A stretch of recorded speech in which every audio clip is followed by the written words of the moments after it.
So, episode 7 of 30 Days of Violence, and I've decided to do something a little less violent but useful for you. And I did say it'd be tips, techniques, strategies, and general thoughts.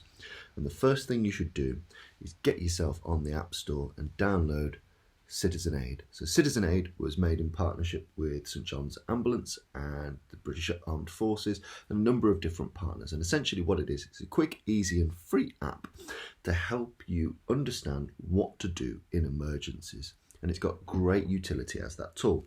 So, you download the app, it's got a big, chunky start button.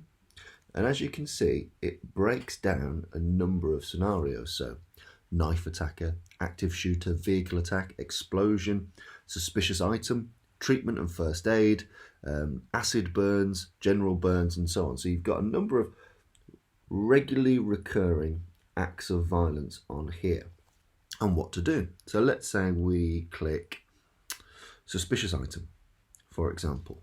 It explains to us exactly what we should do, exactly what we should say, how to be coached and have a good conversation with the police or emergency services, what is a good safe distance to be away from that item. It reminds you, if you can, to take a picture of that item, and that's something that you can send and provide to the emergency services should they need it. But as you can see, it's got a good breakdown of what you should be doing and how to be safe while you're doing it. Same with things like knife attacker. So, for example, if there's a knife attacker on the loose, one of the earliest things it tells you is switch your phone to silent if you're hiding, if you're carrying, if you're in a toilet queue, if you've somehow unfortunately got yourself in a position where you're hiding and you haven't been able to make an effective escape, or you're not able to instigate an effective assault on that person, then yes, you want to make sure that you're unhidden, which means switching your bloody sound off, because if you're pinging from that cupboard or from behind that table or from behind those curtains, you're going to get shanked. So there's lots of just really interesting, really useful tidbits on here. Suspicious items, acid burns, explosions, vehicle attacks, shooters, general first aid, all of it's on your phone. It's all saved offline. So as soon as you've got this app, you can access everything immediately offline. So if you've got no reception, it's clear, it's really big and chunky as to what you should be doing. For example, acid burns here, what you should be doing with acid burns, how you can describe it, how you can treat, how you can triage and support really quickly and easily.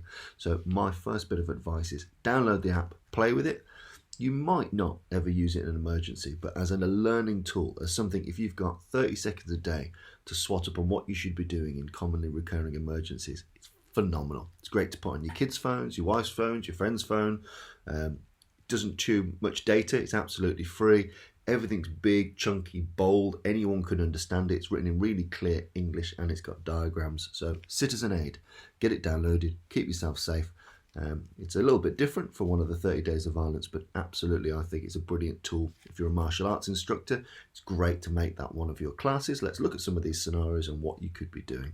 So whether it's for your family, for yourself, or for the people you coach and teach, CitizenAid is a tool well worth having to keep yourself safe and in the know.